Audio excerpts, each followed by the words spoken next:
Hello guys, welcome to a brand new video on daily tutorials. In today's video, I'm going to teach you some easy steps on how you can log into the Bank of Queensland. Before we start the video, don't forget to like, share and subscribe to the channel for more such useful tutorials. Without further ado, let's move on to the video.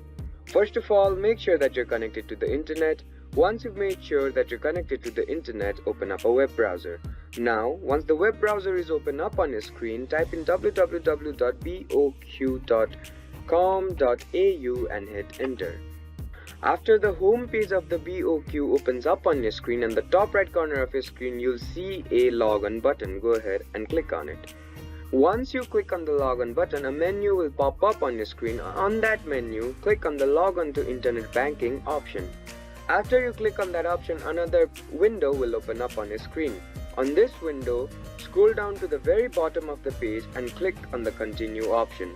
Once you click on the continue option, you'll be directed to another page. In this page, you will have to fill in some credentials. You will have to fill in your customer access number here, your password here, your user ID here, and then click on the login button. Make sure that you've filled in your credentials correctly.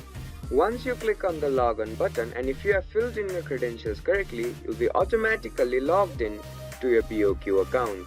I hope this video helped you to log into the BOQ bank. Don't forget to like, share and subscribe to the channel for more such useful tutorials. Thank you for watching.